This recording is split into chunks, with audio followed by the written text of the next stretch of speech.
Welcome back, Night Dwellers. You've entered NightStoryHQ, where fairy tales aren't just for children, and shadows often speak louder than the light. Tonight, we turn away from the sparkling Disney version of a story you thought you knew, Snow White and the Seven Dwarfs.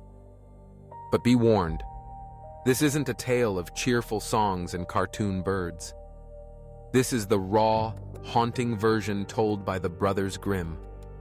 A tale of vanity, betrayal, murder, and revenge. So dim the lights, close the door, and prepare yourself for the chilling truth behind one of the darkest fairy tales ever written. Once upon a time, in the dead of winter, as snowflakes fell like feathers from the sky, a queen sat sewing by a window framed with black ebony. As she stitched, she pricked her finger, and 3 drops of blood fell onto the snow-covered sill. The sight was so striking, red on white, framed by black, that she whispered a wish. If only I had a child as white as snow, as red as blood, and as black as this window frame. Her wish was granted. In time, she gave birth to a daughter with skin as pale as snow, lips as red as blood, and hair as dark as night. They named her Snow White. But the queen died soon after, and the king took another wife, a woman of great beauty, but filled with cruelty and envy. She possessed a magic mirror, and every day she asked it, "Mirror, mirror, on the wall, who is the fairest of them all?" And the mirror always answered, "You, my queen, are fairest of them all." Until one day, Snow White grew older and more beautiful. She was only 7, but already surpassed the queen in radiance. When the queen asked her mirror, the answer came back, "My queen, you are fair, it is true, but Snow White is 1,000 times fairer than you." Mad with envy, the queen's heart blackened. She summoned a huntsman and commanded, "Take the child into the forest, kill her, and as proof, bring back her lungs and liver." The huntsman led Snow White deep into the woods. As he raised his knife, the girl wept and pleaded for her life. Something in her innocence stopped his hand. He let her go, and instead killed a wild boar, carving out its lungs and liver to present to the queen. She cooked the organs with salt and ate them, believing they belonged to the girl she hated. Snow White ran, terrified and alone, through the woods until she found a strange cottage nestled in a clearing. Inside were 7 small beds, a table with 7 plates, and 7 chairs. Exhausted, she collapsed across the beds and fell into a deep sleep. When the rightful owners returned that night, 7 dwarfs who worked in the mountains, they discovered the child. Upon seeing her beauty and hearing her story, they agreed to let her stay, warning her never to open the door to strangers. But the evil queen, still consulting her mirror, learned that Snow White lived. "She lives?" the queen spat, realizing she had been deceived. And so the queen devised a plan. Disguising herself as an old peddler woman, she made her way to the dwarf's cottage with a bodice lace in hand.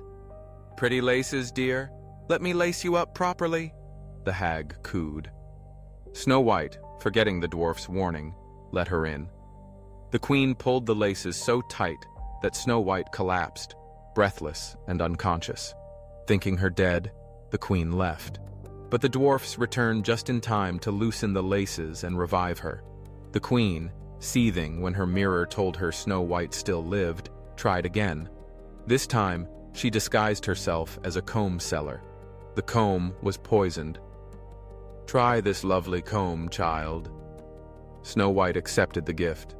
The moment the comb touched her scalp, she fell, paralyzed. Again the dwarfs returned, saw the comb, removed it, and saved her. Enraged, the queen prepared her final trick, a poisoned apple. Half was red and laced with death, the other half harmless.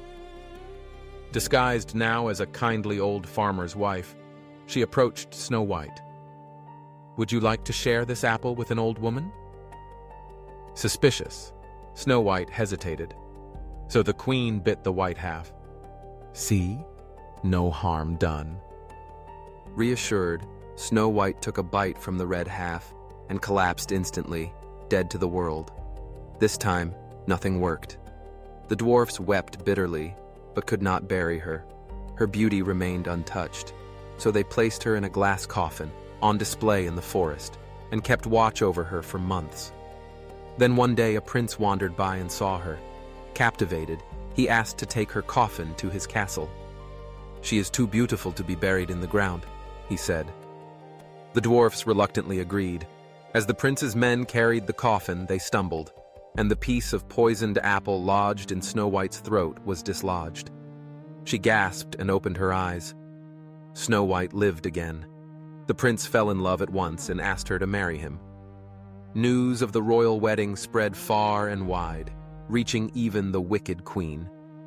Confident, she asked her mirror once more, "Mirror, mirror on the wall, who is the fairest of them all?" The mirror replied, "You, my queen, are fair, it is true, but the young bride is 1,000 times fairer than you." Shaken, the queen traveled to the wedding, hiding her face with a veil. But when she arrived, she recognized Snow White, and Snow White recognized her. The prince ordered the queen punished.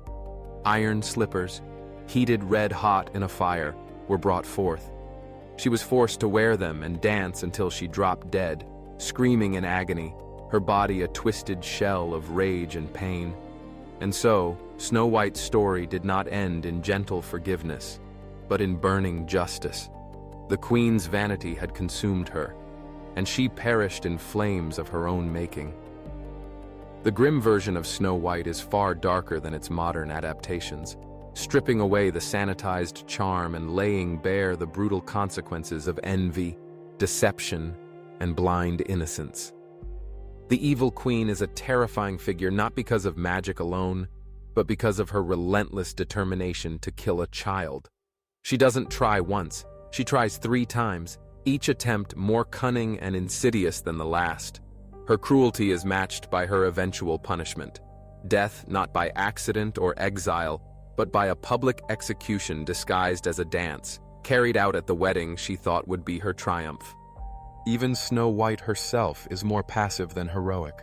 Her innocence repeatedly puts her in danger, and only the constant vigilance of the dwarfs and the luck of a prince's stumble saves her. It's not a tale of empowerment, but a grim warning. This isn't just a fairy tale. It's a brutal moral lesson told through symbolism. White snow stained with red blood, vanity devouring itself, and the ever-present tension between beauty and danger. And there you have it, the true tale of Snow White and the Seven Dwarfs. Not the cheerful story we tell children, but a dark mirror reflecting the perils of vanity and the weight of justice. If this version chilled your spine and sparked your curiosity, consider subscribing and joining us again as we peel back the layers of forgotten tales. At NightStoryHQ, the real stories, the raw, terrifying ancient ones, are never far from the surface. Until next time, keep your mirrors honest, your doors locked, and remember, not all fairy tales end in a kiss.